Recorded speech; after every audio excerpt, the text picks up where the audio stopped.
Estamos con Gastón Betelli, un veterano de la publicidad, un muy buen amigo, un artista y muchas canas para contarnos un poco sobre nuestro negocio. Gastón, muchas gracias por estar acá con nosotros. Un placer. ¿Quién es Gastón Betelli?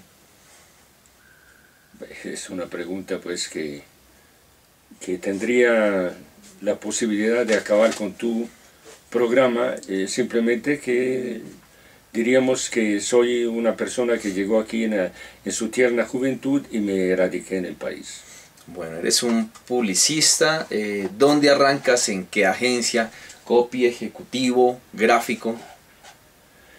Usted me acaba de decir que tengo que dar respuesta muy absolutamente telegráfica, porque si me largo con una parrafada un poco compleja, resulta ser completamente cansón frente a la audiencia. Entonces empecé como dibujante neto. ¿Dónde naces? Nací al norte de Italia, en una ciudad muy industrial, una ciudad que lógicamente quiero mucho, que se llama Módena. Módena también es la ciudad que tiene Ferrari, Lamborghini Miura y Maserati, pero yo ando en un modestísimo Renault 4.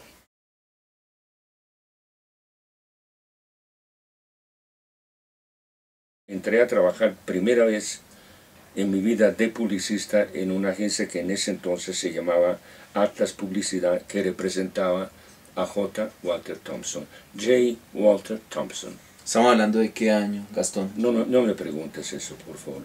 Me está haciendo una exhumación aquí, eso no es justo.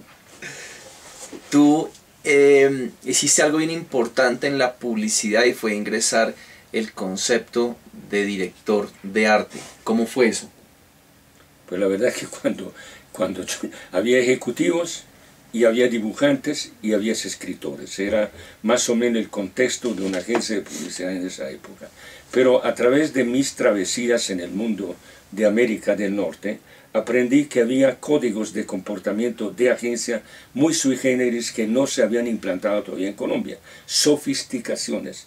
Entonces en algún momento le dije a Jorge Valencia Torres de Atlas Publicidad: si usted me quiere volver a trabajar, yo estaba en Chicago, me tiene que contratar de director de arte. Y Jorge Valencia, que era un gran señor, me dijo: ¿y esa vaina qué es? Digo: deme la plata y cuando yo llegue a Bogotá le voy a contar qué es. ¿Cómo se manejaba antes de que hubiesen directores de arte en la publicidad en Colombia? El director de arte empieza a funcionar desde el momento en que ya deja de dibujar y se convierte también en el supervisor de los trabajos de fotografía. Había que estar al lado del fotógrafo, orientarnos para que la fotografía respondiera a los requisitos del cliente. O sea que el fotógrafo se mandaba solo antes. Antes sí. Eran fotógrafos, diríamos completamente de tipo artesanal, grandes, buenísimos, pero que no tenían la cultura comercial del fotógrafo publicitario. ¿Y entonces qué pasaba en la televisión? ¿También era República Independiente? Ahí viene otro cuento, que es cuando también logro, de algún modo, no creo que haya sido el único, pero creo que sí fui de los primeros a implantar el código del director creativo.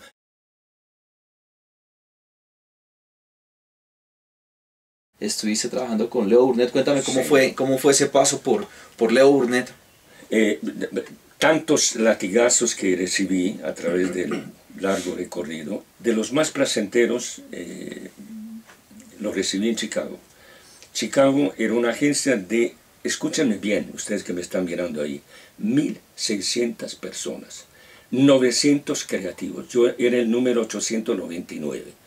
Pero fue una experiencia absolutamente fascinante, porque al vivir y compartir ahí con esos talentos, algunos de los mejores art directors, algunos de los mejores copywriters, algunos de los mejores talentos de Estados Unidos, lógicamente fue una experiencia para mí entusiasta. ¿En qué momento de tu carrera decides vivir del pincel y cumplir ese sueño que muchos directores de arte tienen? Vivir del pincel. Divertirse haciendo creatividad de esa manera. Estuvo siempre conmigo, porque vuelvo a repetir, tú dices que te es muy corto, entonces no existía en esa época el computador y todo absolutamente se hacía a mano. Entonces tenía un pie en la publicidad y otro pie en el arte, necesariamente, porque yo hacía los storyboards a mano, como por ejemplo uno de estos que hice para Alka-Seltzer en México, y una campaña que realmente fue memorable, muy divertida, porque México tiene unos intérpretes extraordinarios para este tipo de cosas, que se llama Pocos saben cómo alivia, todos saben que se alivia. Nadie la entendía, pero tuvo un éxito muy, muy singular. Y esto era uno de los storyboards que yo hacía, todo hecho a mano.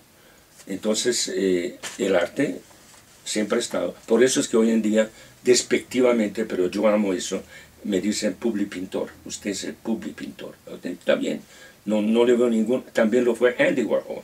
Entonces, ¿cuál es el problema? Ninguno la suerte de trabajar con alguno de los mejores escritores que ha dado este país. No voy a hacer aquí la nomenclatura porque no me van a creer, que además estimo y admiro muchísimo. Pero finalmente esta gente en algún momento tuvo que decidir o seguir, entre comillas, vendiendo el alma al diablo, ganándose muy buena plata en publicidad, o optar por grandes sacrificios y dedicarse netamente al arte, que necesariamente a veces implica pasar dificultades económicas. Y desde luego, el padre putativo de mi formación como publicista, Leo Burnett. Sí, y ahora háblame de colombianos publicistas destacados que varias generaciones no conocimos. Rápidamente, el nombre y por qué era un profesional destacado en nuestra profesión. Uno, absolutamente disciplinado en la teoría y en el mecanismo del hard sell, admirable, y lamentablemente murió muy joven, se llamaba Álvaro Zuluaga. Él escribía y preparaba anuncios realmente centrados sobre las ventajas del producto y cómo exponerlas bien a través de una buena idea y un buen copy. Otros publicistas colombianos que ya desaparecieron y que fueron protagonistas en su momento de la industria. Pues yo diría que Alberto Villar Borda es uno de ellos. Sí. Sí, hay muchos, hay muchos. Señor Mesa. ¿Quién era? No, Gonzalo, yo no puedo hablar bien de Gonzalo porque él era como mi hermano. Entonces, eso era una relación tan fraternal con él que yo prácticamente había una simbiosis ahí entre él y yo. ¿En qué se diferencia la publicidad de tu época con la de este nuevo tiempo?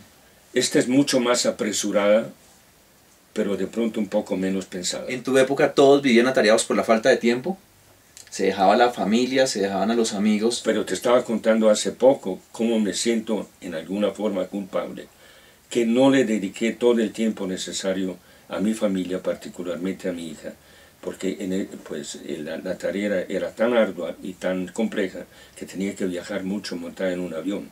Y entonces uno tiende a descuidar mucho la familia, y a la altura de la experiencia que yo tengo de esta edad, no lo recomiendo para nadie. Uno debería poner mucho más atención en su familia y luego, desde luego, toda la pasión también para el oficio. Pero yo quisiera dejar un mensaje aquí a la gente joven que nos está viendo, que finalmente en el contexto de una vida, en el paseo tan corto que es a blink of an eye, como decía el poeta, el parpadeo de una, ahí se va la vida completa.